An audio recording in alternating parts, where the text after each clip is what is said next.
Next question is as follows. HPE, what would be your final diagnosis? ये जो slide है, it shows COC. Next, what pathology has parts of all three germ layers of the pharyngeal pouch? Teratoma के अंदर सारे 3 layers of pharyngeal pouch जो है वो involve हो जाते हैं. Next, which of these is a low grade malignancy? Actinic cell carcinoma is a low grade malignancy. ठीक है. Adenoid cystic carcinoma high grade है. प्लियोमॉर्फिक एडिनोमा भी हाई ग्रेड है और म्यूकोएपिडर्माइड कार्सिनोमा भी हाई ग्रेड है, but acinic cell carcinoma is a low grade malignancy. Next, identify the slide. It is psammomatoid ossifying fibroma, semometioid ossifying fibroma, POF. It is characterized by histologically numerous small round ossicles resembling a seminoma bodies and is locally invasive lesion of the facial and the cranial bones. Next, which of the following is not a characteristic feature of oral myiasis? Oral myiasis के अंदर क्या क्या characteristic feature देखा जाता है? Oral myiasis में poor oral hygiene होगी, immunocompromised patient होगा, open wound present होगा, ठीक है, बट प्रोक्लिनेशन ऑफ लोअर एंटीरियर्स कोई कैरेक्टरिस्टिक फीचर नहीं आता मायासिस में. ठीक है, क्या क्या चीज़ होगी? Poor oral hygiene, immunocompromise patient and open wound will be there. Next, a patient comes to you with a complain of oral sores. He gives history of fluid filled blisters that burst a few days back. Histopathological examination shows lip chuts bodies. कौन सी bodies दिख रही हैं? Lip chuts bodies and ballooning degeneration. What is this condition? Ballooning degeneration और fluid filled blister जो कि फट रहे हैं और lip chuts bodies. These are the characteristics of oral herpes. Okay, these are the characteristics of oral herpes. Next, imagine an image जिसमें नाक और जो लिप के आगे का हिस्सा है उसके बीच में एक एंगल बन रहा है. एंगल बिल्कुल 90 डिग्री से कम बन रहा है. So what is this angle? It is an acute angle of a photographic image in the diagnosis. Next, which of the following is mandatory for performing vital pulse therapy?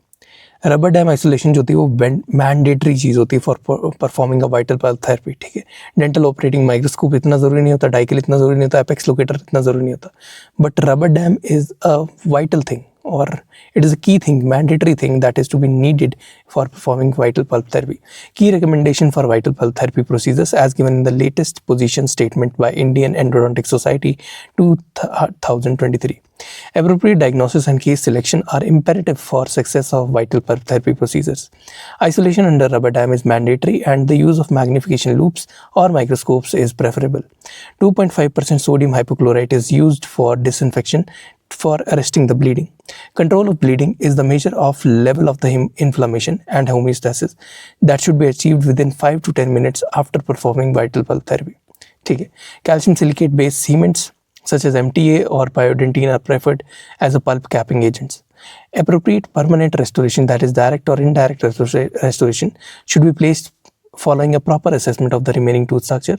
This should be done as early as possible and preferably in the same visit for the success of vital pulse therapy. ठीक है, rubber dam isolation, the rubber dam assembly when applied properly and timely serves to provide an absolute isolation of the operatory field. Not only it helps to achieve a better visibility and control of this area, this prevents seepage of the saliva present as a vital pulp and as the restorative materials and prevent the restorative materials from contamination. One of the key components in deciding the outcome of the overall prognosis of the treatment. The use of rubber dam thus becomes mandatory during vital pulse therapy and should be applied before the excavation of caries in case of the pulpal exposures. If it occurs, pulpal exposure अगर occur करता है in the absence of rubber dam, तो वहाँ पे high risk होता है of the saliva contamination. Therefore, in such instances, the tooth should be treated with pulpectomy or the root canal treatment. एक बार saliva अगर पल्प के साथ टच कर गया तो उसके बाद उसकी पल्पेक्टोमी करनी पड़ती है. ठीक है, फिर बैक्टीरियल जो कंटेमिनेशन है वो हो चुकी है, फिर आप एक चांस ले सकते हो, बट प्रॉपर ट्रीटमेंट जो है वो पल्पेक्टोमी पे ही जाएगी बाद में. नेक्स्ट, एक रेडियोग्राफ दिया गया हो जिसमें मल्टीपल रेडियोलुसेंसीज ऑन द स्कल दिखाई दे रही है. ठीक है, और मल्टीपल रेडियोलुसेंसीज और रेडियोपेसिटीज की रीजन है. So what is it? It is multiple myeloma. Next, a 20-year-old woman presents to you over the clinic with a 6 months history of pain of the TMJ and reduced mouth opening. On examination, there is tenderness of the TMJ that is seen. Radiographic image shows resorptive changes in the condyle. Identify the condition. देखो, कोई भी इसमें definite चीज़ नहीं दी हुई है. So it is a idiopathic condylar resorption. Okay, it is a condition that affects the jaw joints specially temporomandibular joints, जब कोई भी उसका दिक्कत नहीं है, कोई और डिजीज प्रेजेंट नहीं है, ठीक है. And it's most commonly occurs in the teenage girls. Sometimes it's also known as cheerleader syndrome because it's frequently occurring in the teenage girls participating in the sports activities which suffer minor to major trauma to the jaws and can initiate or exacerbate the condition. Idiopathic condylar resorption is also known as idiopathic condylosis or condylar atrophy and progressive condylar resorption. Its lifespan of RBC in a circulating blood is how much? It is 100 to 120 days. Okay, ठीक है. But अगर 100 to 110 days भी दिया हुआ तो वो भी correct है. Next, 37-year-old woman presented to you with an outpatient department with a 1-year history of intermittent burning and changes in the appearance of her tongue as shown below. टंग जो है वो बिल्कुल वाइटिश जोग्राफिक टंग की तरह हो गई है, ठीक है. Now the patient has no history of bleeding, no history of pain, no history of concurrent skin or genital lesions, and has no history of dermatologic history. What is the condition? It is geographic tongue. Okay, the illustration is highly suggestive of geographic tongue or wandering rash of tongue. It is super added with the candidal overgrowth, and on the discrete patterns, it is a congenital anomaly of the tongue which usually presents with mild to moderate burning sensation and can be managed by maintaining a good tongue hygiene. Next एक image दे रखी है जिसमें कि एक अल्सरो proliferative legion आपको right buccal mucosa पे दिखाई दे रहा है, ठीक है. अल्सर बना हुआ है और वो प्रोलिफरेट कर रहा है on the right buccal mucosa और वो हल्का सा वाइटिश हो चुका है. Involving right retro commissure suggestive of oral squamous cell carcinoma, ठीक है. तो यहाँ पे क्या चीज़ है, यहाँ पे squamous cell, oral squamous cell carcinoma का आपको अल्सर जैसा दिखाई देगा totally. The image it will show the जो आइडियल जैसा एक स्क्वैमस सेल कार्सिनोमा या कार्सिनोमा का ग्रोथ होता है, ओवर ग्रोथ होता है, वैसा ही कमिशर के ऊपर दिखाई दे रहा है इमेज के अंदर. Okay, so you have to imagine it what kind of image it can be, ठीक है. It's showing a whitish lesion over it, ठीक है. प्लस सारा जो अल्सर है वो पूरा फूला हुआ है, ठीक है, like carcinomatous lesion. So it is a squamous cell carcinoma. Image is something like this. Okay, ये पूरा का पूरा एक केवर्टेड अल्सर दिखाई दे रहा है on the oral commissure. A 35-year-old patient reports with a burning sensation in the oral cavity. Examination reveals blanching of the oral mucosa and fibrous bands bilaterally. ठीक है, blanching of the oral mucosa and fibrous bands bilaterally और burning sensation है मुंह के अंदर. उसके अलावा कुछ भी नहीं दिया हुआ. The most possible etiology could be what? There is beetle quid chewing जो है मोस्ट पॉसिबल etiology रहती है इसमें. The situation specified in the question above is suggestive of oral submucous fibrosis OSMF that is discussing about the various etiologies of OSMF. तो option A B C जो है हमारे पास, that is smoking, alcohol consumption, betel quid chewing, HPV, ये सारे जो है थोड़े थोड़े कॉजेटिव फैक्टर हैं. लेकिन बीटल क्विड जो होता है ये एक बहुत ज़्यादा बड़ा रीज़न बन जाता है for that leads to burning sensation and palpable bands due to the enormous amount of chemical carcinogens in it playing a pivotal role. Next, a 55-year-old patient suffers from severe burning and blistering of oral mucosa for the past 2 to 3 months. On clinical examination, tissue tags were elicited with multiple vesicles and interspread multiple vesicles. ठीक है. Now, interspersed multiple vesicles. Immunofluorescence test revealed a pathognomic fishnet appearance. Immunofluorescence में fishnet appearance आई. और identify the condition with the image given below. Image में बिल्कुल reddish, dark reddish आपका gingiva हो चुका है, मतलब बिल्कुल लाल हो चुका है. और what is it? ठीक है, it is a case of pemphigus vulgaris. Okay, based on the characteristics and pathognomic features mentioned in the question, it is strongly favoring the answer that is pemphigus vulgaris, which is an autoimmune disorder due to disorder of autoantibodies against desmoglein 1,3 revolving against desmosomes. तो इसमें हेमीडेस्मोसोमल connection जो है वो टूटना शुरू हो जाते हैं, या डेस्मोसोमल कनेक्शन टूटना शुरू हो जाते हैं. तो ऐसे पूरे रेडिश आपका जिंजाइवा हो जाता है, full reddish gingiva. That's a case of pemphigus vulgaris.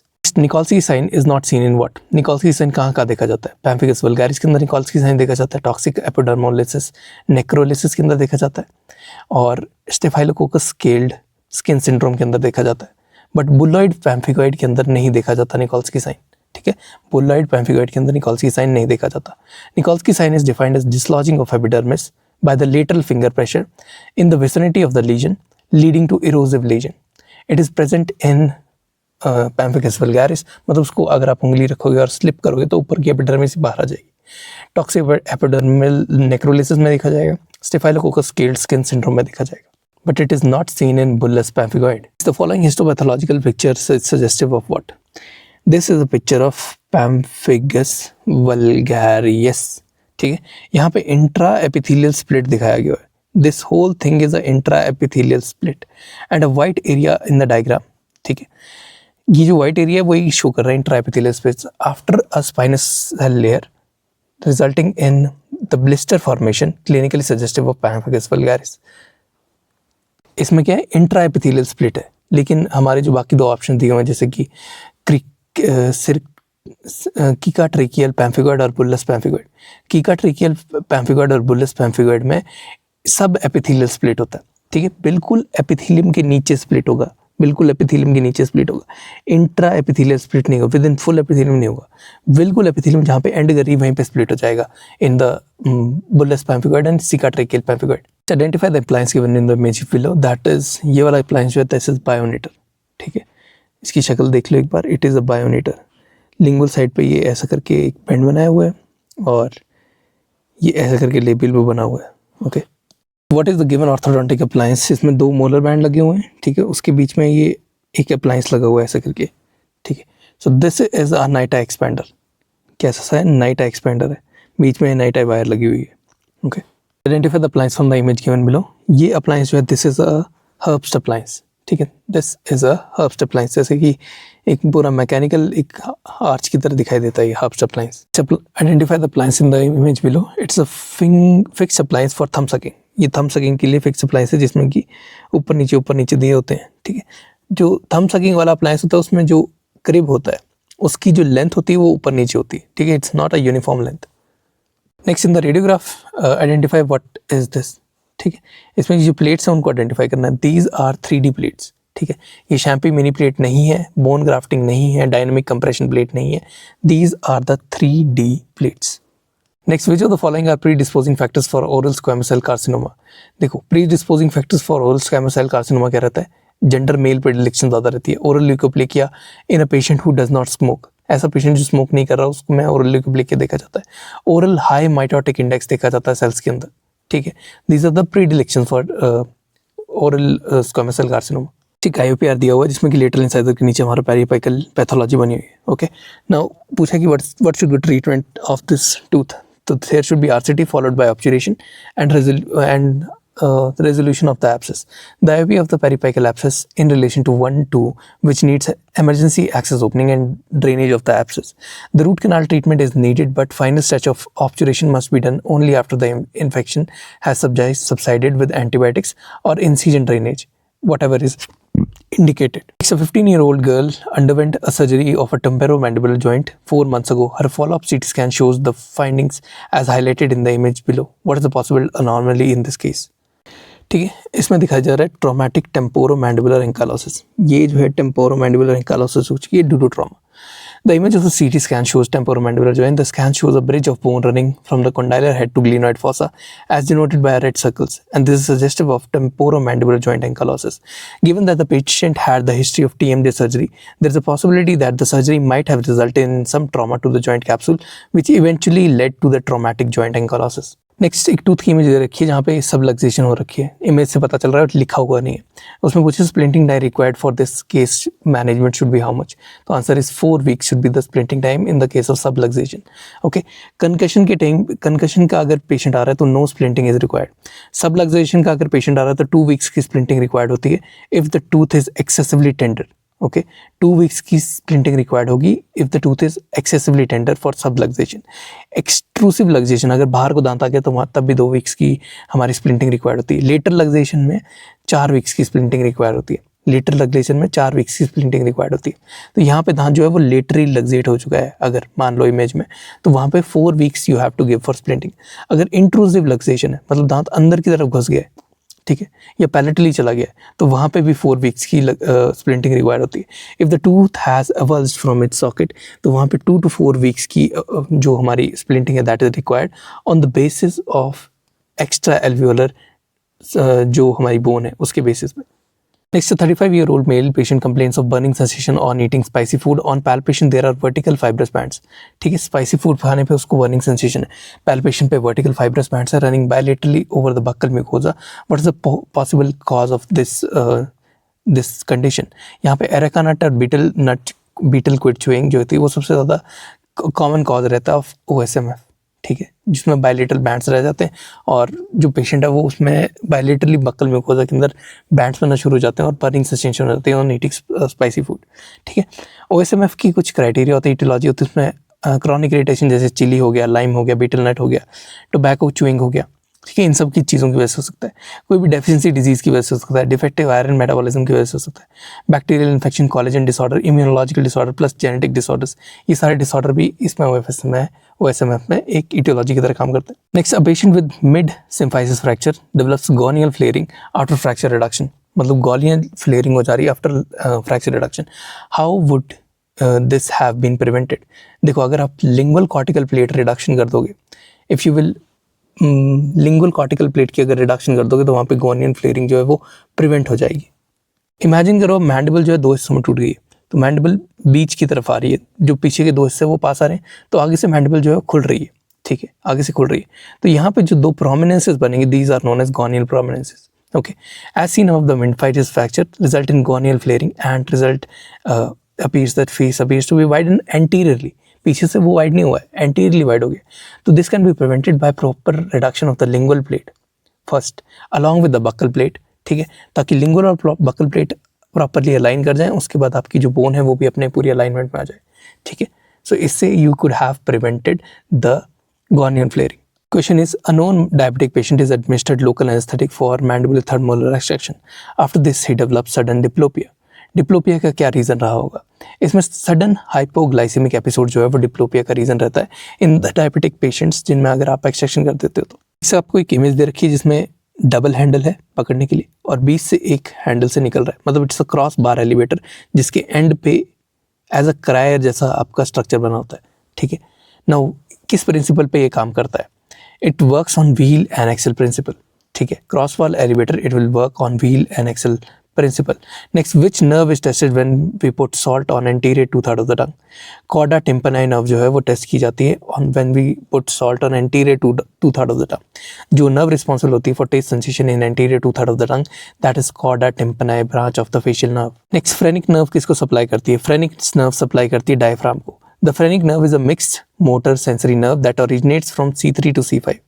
Phrenic nerve mix sensory nerve है जो कि C3 C5 स्पाइनल नर्व से ओरिजिनेट करती है in the neck. This nerve is important for breathing because it provides exclusive motor control of over the diaphragm, ठीक है। It primarily is responsible for the muscles of respiration. Next, if a doctor is providing a prescription of amoxicillin and clavulanate, this combination is an example of what? It is an example of synergistic effect, ठीक है। Amoxicillin जो है वो main stay antibiotic है in emergency departments and primary health care office through out the country. It's combination जो होता है वो amoxicillin प्लस क्लेवुलानिक एसिड होता है। Amoxicillin is a penicillin derivative and has similar activity against both gram positive and gram negative bacteria. Furthermore, there is with the addition of clavulanic acid, the spectrum has increased to include beta lactamases to produce strains as well as broadening the coverage to include other bacterial species. देखो जो हमारा beta लैक्टमेजेस हैं या फिर क्लेवुलानिक acid है वो इसकी metabolism को स्लो भी करवा देता है अमोक्सिलिन के, तो ये ज़्यादा देर तक काम भी कर लेते हैं। नेक्स्ट, एक इमेज दे रखी है जिसमें कि आईलेट दे रखे हैं और वायरिंग है, मतलब आईलेट के अंदर से वायर पास कर रही है। So what is this wiring? An example of this is an example of IV eyelet wiring, ठीक है। आईलेट बने होंगे, आईलेट के अंदर से वायर निकली होगी और जिगजैग मोशन में ये आईलेट्स बने होंगे। Next, direction of chisel in pterygoid disjunction during Lefort procedure is what? Direction of chisel in pterygoid disjunction is anterior and inferior during Lefort procedures. देखो, जो डिसजंक्शन हम कब करते हैं? जब हमारा जो है वो हमने या तो मैक्सिला को ग्रो कराना होता है या हम वॉलंटरली फ्रैक्चर करवा रहे थे। The pterygomaxillary disjunction is separating that is by utilising a large curved osteotome. एक लार्ज कर्व ऑस्टिटोम लिया हमने, बोन के बीच में वेज किया, उसको हल्का सा हमने एंटीरियर, इंफीरियर और मीडियल डायरेक्शन में रोटेट किया, हल्का सा एंटीरियर, इंफीरियर और मीडियल डायरेक्शन में रोटेट किया ताकि माइक्रो क्रैक्स या माइक्रो फ्रैक्चर्स इस टेरिगो-मैक्सिलरी डिसजंक्शन में हम प्रोड्यूस कर सकें, ठीक है। So it will be an anterior, inferior and medial direction अगर हम पूरा बोले तो।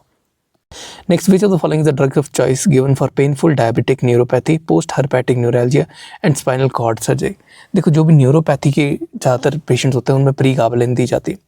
Pregabalin is the only US FDA approved drug to date for neuropathic pain in spinal cord injury patients. Next, the injection of local anesthetic solution into which of these areas will cause facial nerve palsy?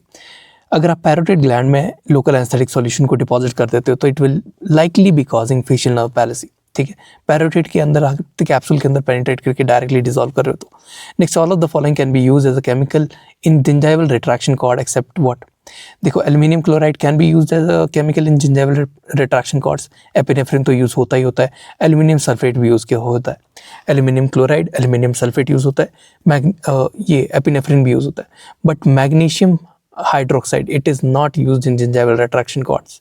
इसके अलावा magnesium hydroxide जो है वो oral laxative है या फिर एक antacid है. Okay, so it is not to be used in gingival retraction cord. ये सीधी बात है. Next, identify the probe shown below. It has markings as given in the picture given. ठीक है, यहाँ पे बॉल और एंड प्रोब है बिल्कुल. ठीक है, जिसमें बॉल बनी हुई है और बॉल के साथ दो मार्किंग्स ब्लैक है. ठीक है, एक बड़ी मार्किंग ब्लैक है और 1 2. ठीक है, it is a CPITN probe. ठीक है, कौन सा ये CPITN प्रोब है, या फिर WHO प्रोब भी बोलते हैं, which is 0.5 millimetre ball at the tip and marking set 3.5 8.5 फिर 8.5 के बाद 11.5. ठीक है, colour coding full colour coding जो होती है वो 3.5 to 5.5 होती है इसमें. Next, curved Nabers probe is given in the image below. ठीक है, तो उसमें what is its use for? It is use for checking the furcation involvement. ठीक है, कर्व नेबर प्रोब पे हमारे पास मार्किंग होती है 3 6 9 और 12 पे. ज़्यादातर 3 से मार्किंग होती है. 3 6 9 और 12 पे कर्व्ड नेबर प्रोब के अंदर मार्किंग होती है. Next, Riga Fede disease is associated with what? Riga Fede disease जो है वो नेटल टीथ के साथ एसोसिएट होता है. नेटल टीथ जिस मतलब कि बच्चा जिसको लेके पैदा हुआ है. ठीक है, उस केस में अगर ट्रॉमेटिक अल्सरेशन हो रही है that is occurring on the ventral surface of the tongue, buccal mucosa, gum और the floor of the tongue in the newborns and infants, that is known as Riga Fede disease. It's most commonly associated with natal and neonatal teeth in the newborns. Next, 3 year 4 month child, मतलब 3 साल 4 महीने का बच्चा है. It he suffered a fall from playing and reported to the emergency clinic with traumatic intrusion of 5-1. ठीक है, intrusion हो गई है 5-1 की. Now, the child has pain and no striking radiographic abnormalities apart from apical involvement of 5-1 is there. What is the next line of management? देखो, कोई active line of treatment is not required. The tooth should not be allowed to spontaneously reposition. Okay, मतलब tooth को हमने सिर्फ उसको reposition करना है. ठीक है, ताकि उसके बाद उसको थोड़ा सप्लीमेंट दे देंगे ताकि वो खुद को मेंटेन कर ले irrespective of the direction of displacement. Spontaneous involvement in the position of the intruded tooth usually occurs within 6 months.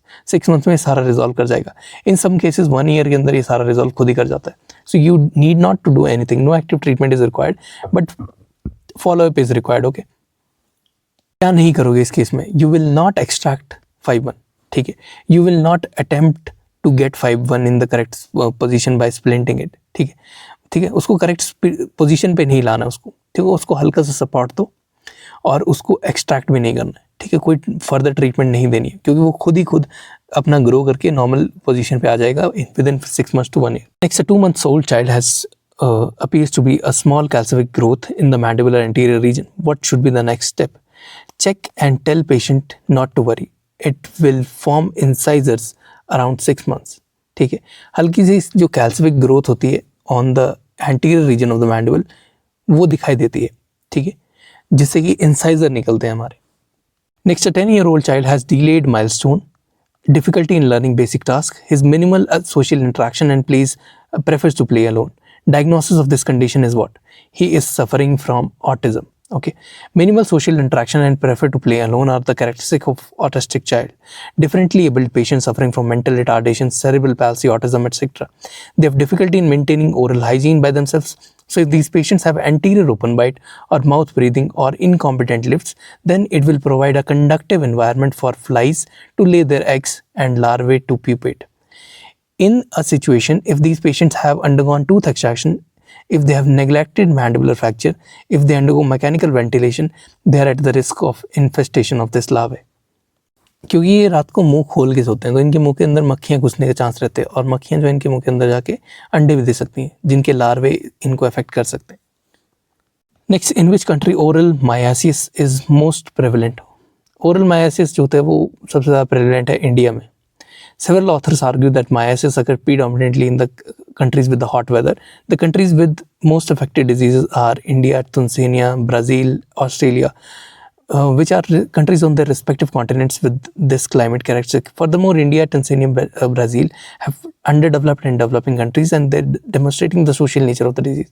Myiasis can be seen worldwide, with a higher incidence of being observed in the tropical and subtropical regions. In humans, the sites for meiosis are commonly seen in skin, eyes, ears, anus, vagina, oral cavity. Oral meiosis is associated with nosocomial infections, dental extractions, visit to the tropical countries, alcoholism, mouth breathing, and is commonly seen in mentally disabled people. ठीक है, from low socioeconomic status. सबसे पहले Lawrence ने 1909 में इसको discover किया था. Oral meiosis वैसे होता क्या है, इसमें क्या होता है, ओरल कैविटी के अंदर लार्वे या फिर फ्लाई के मैगेट्स बनना शुरू हो जाते हैं. That is known as miosis. It refers to specifically the presence of development of dipterous larvae within the oral tissues when they feed on the living necrotic tissue or saliva or the food debris. What is the most common site in the oral cavity for meiosis to occur? जो gingiva होता है, it is the most common site in the oral cavity for meiosis to occur. ठीक है. In case of oral meiosis, the most common site is anterior segments of maxillary and mandibular palate, mandibular jaws and palate. ठीक है. The gingiva of the maxillary anterior side was affected. Mostly gingiva सबसे ज़्यादा affected होता है. Also, the cases of oral meiosis were reported gingiva of the maxillary anterior region में. Oral meiosis have been reported worldwide, but is not common as often seen as people with poor oral hygiene. तो इसलिए इसको इतना ज़्यादा report नहीं किया जाता. Next, एक 5 साल की बच्ची comes with deformity in the condyle and shown in the image below. Decided to preserve the height of the ramus along with giving the mouth opening to the patient. Which of the following procedures should be done for that? देखो, इसमें कॉन्स्ट्रोकॉन्ड्रल grafting करी जाएगी क्योंकि यहाँ पे भी आपका जो कॉन्डाइल है वो ट्रॉमेटिकली फ्रैक्चर हो गया. ठीक है, जो इमेज दिखा रखी है सीटी की उसमें कॉन्डाइल जो है ट्रॉमेटिकली फ्रैक्चर दिखाया होगा. तो 5 साल की बच्ची डिफॉर्मिटी हो गई है तो वो रैमस की हाइट हमें प्रिजर्व करके रखनी है. तो what will you will do a कॉस्टोकॉन्ड्रल grafting. एक टंग की आपको इमेज दे रखी होगी, ऐसे देखने पे आपको लगेगा कि टंग बिल्कुल नॉर्मल है, but when you will look the tongue, जब आप ध्यान से उसको देखोगे तो मिड लाइन के बाद हाफ ऑफ द टंग आपको स्वेल्ड दिखाई देगी, हल्की सी ब्लूइश, हल्का सा कलर बाकी टंग से अलग और हल्का सा ब्लूइश, इतना कम ब्लूइश कि आपको सिर्फ पता ही नहीं चलेगा कि टंग पे कुछ है भी है नहीं. ठीक है, एक बड़फा जैसा दिखाई देगा, उसके जैसा कलर दिखाई देगा पूरी टंग का. So what is it in the condition. ठीक है, ये पैथोलॉजी जो है वो कॉन्स्टेंटली इंक्रीज कर रही है in the size. So it is a pathology that is lymph angioma. Next, a patient collapse after giving local anaesthetic but is still breathing. What will be your immediate management for the patient. देखो, lie the patient down and give oxygen and call for help. अगर patient anaesthetic देते हुए भी एकदम से collapse कर गया तो आपने पेशेंट को लेटा देना है और उसको ऑक्सीजन देनी है फॉर हेल्प. ठीक है. Next, medial dislocation of the condylar fracture is due to what muscle. Medial dislocation of the condylar fracture is due to lateral pterygoid muscle. ठीक है, मीडियली डिसलोकेट कौन करेगा, लेटरल टेरिगॉइड करेगा. Next, which rib is most preferred for harvesting CCJ. Costochondral graft harvest करने के लिए कौन सी rib सबसे ज़्यादा प्रेफर की जाती है. Rib number 6, it is preferred most for harvesting of costochondral graft. Rib number 6. Which of the following is most commonly involved in wall of orbit and blowout fracture? Blowout fracture और wall of orbit जो है कौन से fracture में ज़्यादा involve होती है. तो फ्लोर के अगर फ्रैक्चर होते हैं, ठीक है, तब ज़्यादा इन्वॉल्व होती है. जब फ्लोर पे सीधा मुक्का बजा होता है, सीधा ब्लोआउट सीधा फ्लोर पे बजा होता है, तब ज़्यादा कॉमन चांसेस रहते हैं.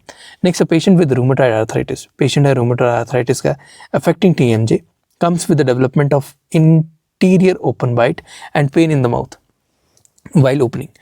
What is the best line of treatment for this patient? ठीक है, ओपन बाइट रहेगी उसकी. ठीक है, TMJ इफेक्ट हो गया, रूमेटॉइड आर्थराइटिस है, तो आपको टाइटेनियम और प्लास्टिक जॉइंट यहाँ पे देना है. ठीक है, patient is having rheumatoid arthritis, उसका TMJ पूरी तरह से इफेक्ट हो गया तो वहाँ पे टाइटेनियम जॉइंट देना है. ठीक है, और प्लास्टिक जॉइंट देना है. ठीक है, ताकि जो इन्फीरियर उसकी ओपन बाइट है और पेन ऑन माउथ ओपनिंग वो रिलीव हो सके.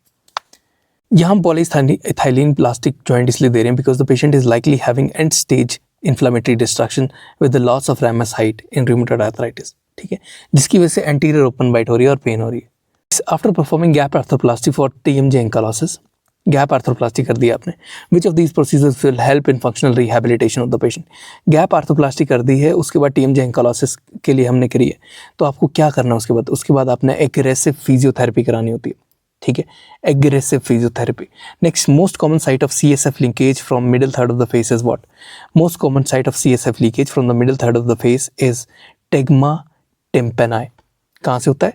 टेग्मा tympani, TEGMAN tympani. It's the most common site for CSF leakage from the middle third of the face. Next, the appliance used or shown in the image below, it's used for what? देखो appliance को हम describe करते हैं। appliance आपका head के साथ जुड़ा हुआ है और उसके साथ एक पूरी rod जुड़ी हुई है जो कि मुंह के साथ bind की हुई है, ठीक है। It is appliance that is for distraction osteogenesis, ठीक है। This is the appliance, इसमें दो head पे उसने सू करके उसने अंदर rods लगाई हुई, वो rod आगे आ रही है पूरी, फिर आगे बिल्कुल एक parallel चीज़ लगाई हुई है, ठीक है। It's a बिल्कुल rigid appliance. It is used for distraction osteogenesis. Next, horizontal cut in sagittal split osteotomy is given at what angle? Horizontal cut in sagittal split osteotomy, it is given at 2 mm superior and posterior to lingula. ठीक है, 2 mm superior और posterior देते हैं हम to lingula, ताकि हमारी जो mandibular canal जो जा रही है या फिर mandibular nerve जो जा रही है उसको हम minimally उसको affect कर सकें। An athlete with the habit of chewing gum presents with asymptomatic swelling in the periauricular region. On palpation, bony exostosis is palpated and seen on the PSF also. What is this diagnosis? It is benign mesenteric hypertrophy. ठीक है, it's a benign mesenteric hypertrophy, जो कि तब होती है जब आप बहुत ज़्यादा च्युइंगम वगैरह च्यूई कर रहे होते हो। Next, a 54-year-old patient from New Delhi has hearing difficulty. She visits a doctor who, after examination, finds out that she can only hear very loud noises. This comes under which type of impairment? ठीक है, it's a severe impairment. अगर वो बहुत ही ज़्यादा loud noise ही सुन पा रही है और वो ऐसी कंडीशन में रह रही है जहाँ पे कॉन्स्टेंटली लाउड नॉइज प्रेजेंट है, so it is severe impairment, that is audiometric value is 60 to 80। ठीक है, ऑडियोमेट्रिक वैल्यू कितनी आती है? 60 to 80 आती है। Next, the type of validity that compares correlates performance of a new instrument with that of the gold standard. जो हम किसी न्यू इंस्ट्रूमेंट को गोल्ड स्टैंडर्ड से कंपेयर करते हैं, it is known as criterion validity, कि हम पहले से एक क्राइटेरिया लेके चल रहे हैं। ठीक है, criterion validity considers the performance और accuracy of the new instrument by comparing it to the gold standard. The particular study has following mean, that is mean उसका है 49 और स्टैंडर्ड डेविएशन है 8। ठीक है, calculate the coefficient of variance. देखो, coefficient of variance निकालने के लिए आप क्या करोगे? 8 डिवाइडेड बाय 49 करोगे, इनटू 100 कर दोगे। ठीक है, जो कि कोफिशिएंट ऑफ वेरिएंस होता है standard deviation divided by mean into 100। ठीक है, स्टैंडर्ड डेविएशन हमारे पास 8 दी हुई है, 49 हमारे पास मीन दिया हुआ है, इनटू 100 दैट इज 16.32 हमारा आंसर आ गया। ठीक है, coefficient of variance is 16.32। Next, based on the stages of trans-theoretical model, which of the following pairs is correct? Next, a disease in a particular population has an incidence, much higher incidence than the prevalence in the community. This indicates what? मतलब disease is very fatal and or it is very curable. Relationship between prevalence and incidence is that prevalence depends upon two factors, the incidence and duration of illness. Given the assumption that the population is stable, the incidence and duration are unchanging, and the relationship between the incidence and prevalence can be expressed as P is equal to incidence into mean duration. ठीक है, अब equation show करती है कि जितना ज़्यादा longer duration of the disease होगा उतना ज़्यादा उसका प्रेवलेंस होगा। For example, tuberculosis has a high prevalence rate relative to its incidence. This is because new cases of the tuberculosis keep cropping up throughout the year while the old ones may persist for months or years. ठीक है, on the other hand, if the disease is of acute or short duration, either because of rapid recovery या फिर short death, अगर कोई disease जो है वो बहुत ज़्यादा शॉर्ट ड्यूरेशन के लिए रह रही है, चाहे वो रैपिड रिकवरी की वजह से हो या फिर डेथ की वजह से हो, the prevalence rate will be relatively low. ठीक है, as compare to incidence rate. तो इंसिडेंस ज़्यादा हो रही है, प्रेवलेंस कम हो रही है। और डिजीज होती हैं जैसे कि फूड पॉइजनिंग वगैरह हो गया, तो disease is so short lived that there is no old cases. The same is true for condition such as rapidly fatal diseases such as homicides. Strictly speaking, events have no prevalence. Homicide वाले case में कोई prevalence नहीं होती। In other words, decrease in the prevalence may take place not only from decrease in incidence but also from decrease in the duration of illness. ठीक है, through either rapid recovery या फिर more rapid death. Next, a group of physicians had to assess 100 chest X-rays as normal and abnormal. Kappa statistic analysis was 0.71. This is indicative of what? This is indicative of substantial agreement. या फिर इसको एक good agreement भी माना जा सकता है. The above reference is also taken from an article in the most standard books. The other classification of Kappa stats as mentioned as given below. अगर less than 0.20 हमारे पास agreement आ रहा है, ठीक है। Kappa statistic analysis is less than 0.20 तो हमारे पास poor agreement होता है। 0.21 से लेकर 0.40 तक फेयर एग्रीमेंट होता है। 0.41 से लेकर 0.60 तक मॉडरेट एग्रीमेंट होता है। 0.61 से लेकर 0.80 तक सब्सटैंशियल एग्रीमेंट होता है और 0.81 से लेकर 1 तक ऑलमोस्ट परफेक्ट एग्रीमेंट होता है, ठीक है। 1 means total agreement is there. Data in statistics is basically what? Data क्या होता है? Is basically recorded observations, okay. Recorded observations को हम डाटा बोलते हैं। Next, the most scientifically proven cost effective public health measure to reduce the occlusal dental caries in children is what? Scientifically proven cost effective pit and fissure sealants, ठीक है। Pit and fissure sealants. Community water fluoridation is most effective public health measure for reduction of dental caries on the smooth surface, but not that the water fluoridation is not as effective as in reduction of occlusal caries as the pit and fissure sealants, ठीक है। Occlusal caries की reduction के लिए हम fluoridated या non fluoridated sealants होते हैं वो सबसे ज़्यादा यूज़ करते हैं। Next, DALY is what? DALY is the years of life lost, healthy life lost plus the years lost due to disability, ठीक है। मतलब कितनी उम्र हेल्दी हो चुकी है प्लस कितनी उम्र वो डिसेबिलिटी में काट रहा है, ठीक है। DALY is disability adjusted life years. DALY is the overall measure of the disease burden, expressed in number of years lost due to ill health, disability or early death. Originally developed by Harvard University for World Bank in 1990, the WHO subsequently adopted the method in year 2000. The measure used in disability adjusted life years DALY combines the years of life lost, ठीक है, and the years of life lost due to disability. इन दोनों का add करके जो formula बनता है, जो हमारा आंसर आता है, that is known as DALY। अगर 1 DALY की वैल्यू है तो इसका मतलब होता है कि 1 year of healthy life is lost. Next, in population health culture is described as what? Population health में culture is described as a learning और learned behaviour that is socially acquired. Culture वो चीज़ होती है जो कि लर्न बिहेवियर होता है, जो कि सोशली आप एक्वायर करते हो। Next, non parametric equivalent of pair T test is what? Non parametric equivalent of pair T test is Wilcoxon signed rank test, ठीक है। Wilcoxon signed rank test is a non parametric equivalent of pair T test. Next, highest level of participation in people in a community according to Arnstein's ladder of participation is when it is in accordance to which of the following? Highest level of participation हम तब बोलेंगे जब community has total control over the area. Sherry Arnstein ladder of citizen participation describes how empowered institutions, public institutions and officials deny power to the citizens and how the levels of citizen agency, control and the power can be increased, ठीक है। The ladder of citizen participation. Arnstein typology of citizen participation is presented as a metaphorical ladder, ठीक है, with each ascending rung representing increasing level of citizen agency, control and power. In addition to 8 rungs of participation, Arnstein includes a descriptive continuum of the participatory power that moves from non-participation, that is no power, to degrees of tokenism. Tokenism का मतलब होता है counterfeit power, to a degree of citizen participation, जहाँ पे असली power होती है, that's a real power is citizen participation. इसमें डिफरेंट लेवल्स होते हैं इस लैडर में। सबसे नीचे वाला लैडर जो होता है उसमें आता है मैनिपुलेशन। सबसे नीचे is manipulation. Manipulation plus therapy जो है that is of non participating members, ठीक। फिर आती बात थर्ड और फोर्थ के बीच में आता है इन्फॉर्मिंग, ठीक है। फोर्थ और फिफ्थ के बीच में आता है कंसल्टेशन। फिफ्थ और सिक्स के बीच में आता है placation, okay. These are degree of tokenism. Placation is a degree of tokenism, consultation is a degree of tokenism, informing is a degree of tokenism. फिर उसके बाद 6, 7, 8 जो है, 6, 7, 8 के बीच में आता है पार्टनरशिप। 7 to 8 के बीच में आता है डेलीगेटेड पावर और 8 से अबव आता है citizen control. It is a degree of citizen power, ठीक है। ये सारी एरिस्टाइन की लैडर ऑफ सिटीजन पार्टिसिपेशन है। Next, in a particular population of a people a disease is very less in frequency and is occurring in a specific time period. The cases are very less in number and not related to each other by time and place. This kind of disease distribution is called as what? ऐसी disease जो कि less in number है और not related to each other है by time and space, तो it is known as sporadic disease. Next, among these, which data is used for study is not set according to Bell's distribution curve? ठीक है, कौन सा data bells distribution curve को follow नहीं करता? जब mean जो है वो बहुत ज़्यादा कम होता है than median, mean is very less than that of the median, then it does not follow the Bell's distribution curve. The use of space maintainers comes under which level of prevention? The use of space maintainers comes under specific protection.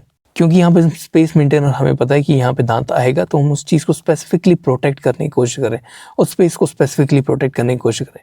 So it comes under specific protection. Next, in the 18th century the British India company smuggled plants to China. Which plant was that?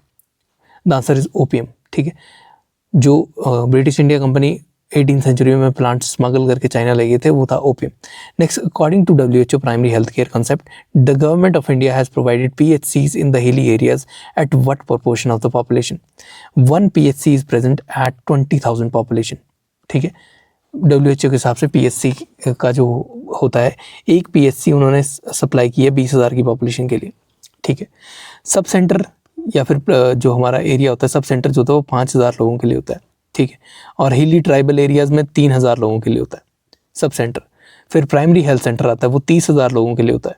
ठीक है, या फिर हिली tribal areas के बारे में बात करें तो 20,000 लोगों के लिए. कम्युनिटी हेल्थ सेंटर वो 1,20,000 लोगों के लिए होता है इन द प्लेन एरियाज़, और हिली ट्राइबल एरियाज़ में 80,000 लोगों के लिए होता है.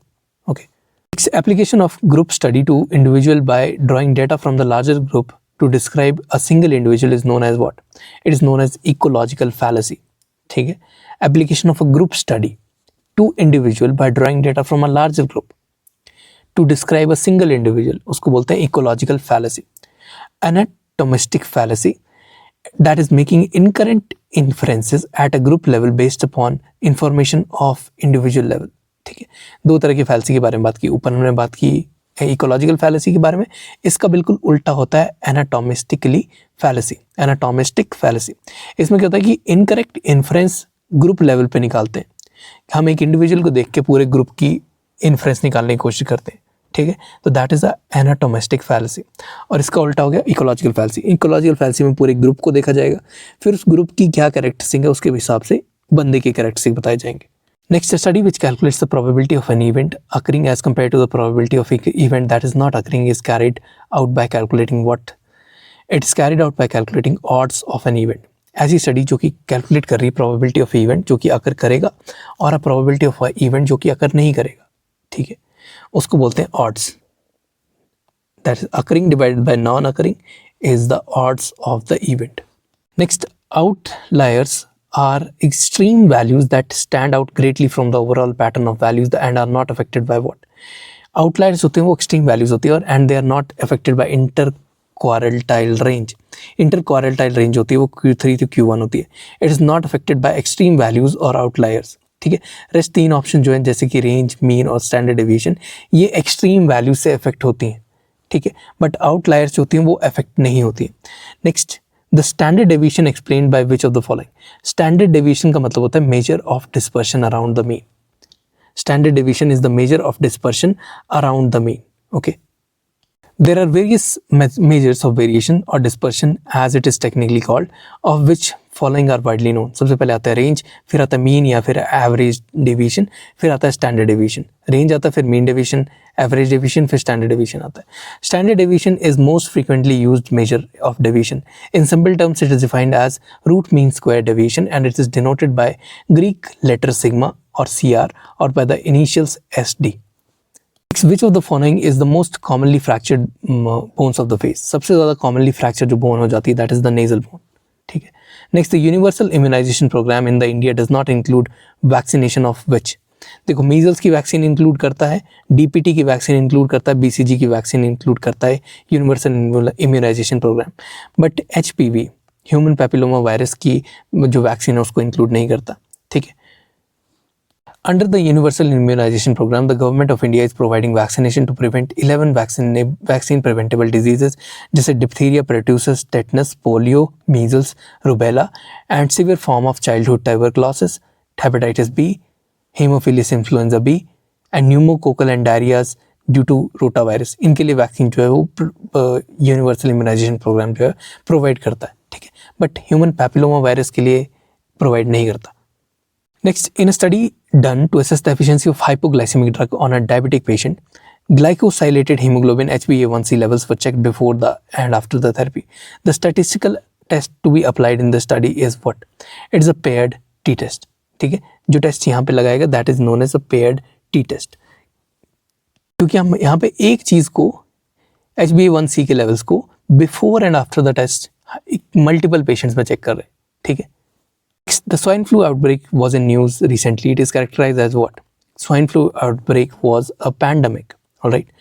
देखो, एपिडेमिक और पैंडेमिक में डिफरेंस होता है। एपिडेमिक का मतलब होता है एपी मतलब अपॉन एंड डेमोस मतलब people, unusual occurrence in the community और the reason of the disease, specific health related behaviour जैसे कि स्मोकिंग हो गया, अदर जैसे कि फैक्टर्स हो गए जैसे ट्रैफिक एक्सीडेंट्स क्लियरली जो कि एक्सपेक्टेड आउटकम से हो रहे हैं, ठीक है, that is a epidemic. The following the amount of disease occurring in the past and in the absence of epidemic defines the expected frequency. Some of the people use the term outbreak for a small localized epidemic. जब small localized epidemic होती है तो उसको outbreak बोला जाता है, ठीक है। That is of interest in minimizing the public alarm unless the number of cases are very indeed large, ठीक है। जब कम केसेस होते हैं तो उसको हम आउटब्रेक भी बोल लेते हैं। The key words in the definition of epidemic are in excess and of expected occurrence, ठीक है। इन एक्सेस पेशेंट जो है वो हो रहे हैं, अफेक्ट हो रहे हैं, और ये अकरेंस जो है वो आपको पता चल चुका है या फिर आप एक्सपेक्ट कर रहे हो कि ये अकरेंस हो सकती है। दूसरी चीज़ आती है पैंडेमिक के बारे में। Pandemic is an epidemic usually affecting very large population of the total population, ठीक है। मतलब टोटल पॉपुलेशन में से बहुत ज़्यादा लार्ज नंबर जो है वो पैंडेमिक अफेक्ट कर रहा है। Occurring over a wide range of geographical area such as section of a nation, entire nation और अ कॉन्टिनेंट और the world. Example, influenza pandemic हो गया, कोविड-19 हो गया। इन्फ्लुएंजा 1918 से 1957 तक रहा। कॉलरा एट टॉर जो था वो 1962 से अभी तक चल रहा है कॉलरा। और haemorrhagic conjunctivitis, acute haemorrhagic conjunctivitis, वो 1971 से 1981 तक रहा। World no tobacco day is celebrated on what? World no tobacco day is celebrated on May 31, ठीक है। तो 31 मई को नो टोबैको डे मनाया जाता है। Next, which virus would undergo prior reverse transcription and then amplification? Retro virus जो है वो पहले रिवर्स ट्रांसक्रिप्शन शो करता है फिर एम्प्लीकेशन शो करता है। रेट्रो वायरस पहले रिवर्स ट्रांसक्रिप्शन शो करता है और फिर एम्प्लीफिकेशन शो करता है। Next, property of aggressors produced by bacteria help in what? Property of aggressors produced by bacteria, it helps in prevention of phagocytosis. One obvious strategy in the defense against phagocytosis is direct attack by the bacteria upon the professional phagocytes. मतलब bacteria ही phagocyte पे attack कर देते हैं phagocytosis से बचने के लिए, ठीक है। Any of the substances that pathogens produce that can cause damage to phagocytes can refer to be as aggressors, ठीक है। Most of these are extracellular enzymes and toxins that kill the phagocytes. The Philadelphia chromosome translocation due to fusion of gene BCR-ABL1 is a hallmark feature of what? It is a hallmark feature of chronic myeloid leukemia. Philadelphia chromosome की translocation due to fusion of the gene BCR-ABL1, it is a hallmark feature of chronic myeloid leukemia. The Philadelphia chromosome or the Philadelphia transmission is a specific genetic abnormality in chromosome number 22 of the leukemia cancer cells, particularly the chronic myeloid leukemia cells, CML cells. The chromosome is defective and usually short because of the reciprocal translocation of T922 and Q34 Q11, ठीक है। जो 9 और 22 के बीच है उसके बीच में reciprocal translocation हो जाती है और Q आम पे हमारे पास 34 और 11 के बीच में रेसिप्रोकल ट्रांसलोकेशन हो जाती है of the genetic material between the chromosome number 9 and the chromosome number 22, and it contains the fusion gene that is called as BCR-ABL1 and is related to chronic myeloid leukemia. Next, the time dependent killing is seen in what? Time dependent killing जो थी वो penicillin के अंदर देखी जाती है। It is seen in penicillin. Next, all of the drugs that are used in daycare except what? इसमें प्रोपाफॉल day care में यूज़ किया जा सकता है, डेस्फ्लूरेन डे केयर में यूज़ किया जाता है, सेफ्लूरेन डे केयर में यूज़ किया जाता है, but हैलोथेन is not use in day care surgery, ठीक है। हैलोथेन is not use in day care surgery. Next, a healthy person have OAF of a size of 1 centimeter since 1 month. What will be the first line of treatment? The first line of treatment will be before closure. Oroantral fistula बन चुका है, size है 1 centimetre, तो treatment क्या रहेगी? Before closure the treatment of chronic sinusitis symptoms are there, ठीक है, वो करनी पड़ती है इफ़ एनी। और उसके बाद उसके ऊपर ऑब्स्ट्यूरेटर प्लेस किया जाता है, ठीक है। और उसके बाद जो ट्रीटमेंट मतलब क्लोजर के बाद उसके ऊपर ऑब्स्ट्यूरेटर प्लेस किया जाता है। ऑब्स्ट्यूरेटर तब तक प्लेस किया जाता है जब तक ये पूरी तरह से हील नहीं कर जाएगा। Next, a 5-year-old underwent surgery for the TMJ costochondral graft. After 4 weeks came for a checkup, the mouth opening was still restricted. What could be the cause? देखो, इसमें एक्टिव फिजियोथेरेपी नहीं की गई होगी, फर्स्ट थिंग इनएडिक्वेट फिजियोथेरेपी होगी। दूसरी चीज़ है कि मसल स्पाज्म या फिर मसल पेन है, उसकी वजह से पेशेंट जो है वो मुंह खोल ही नहीं रहा है। तीसरी चीज़ हो सकती है कि फाइब्रस या स्कार फॉर्मेशन हो चुकी है। चौथी चीज़ है कि ग्राफ्ट रिलेटेड प्रॉब्लम हो सकती है, कोई improper positioning of the graft हो गई, या फिर ग्राफ्ट फ्रैक्चर हो चुका है, या फिर अर्ली री एंकालोसिस हो चुकी है। नेक्स्ट पोस्ट ऑपरेटिव इन्फेक्शन या पोस्ट ऑपरेटिव हेमाटोमा हो सकता है। ठीक है, लास्ट में कोई ना कोई एडिमा या फिर जॉइंट इन्फ्लेमेशन यहाँ पे हो सकती है। ठीक है, जिसकी वजह से अभी भी रिस्ट्रिक्शन इन माउथ ओपनिंग है। Antibiotic of choice in healthy patient और healthy adult post extraction is what? Amoxicillin is the most preferred antibiotic among the following.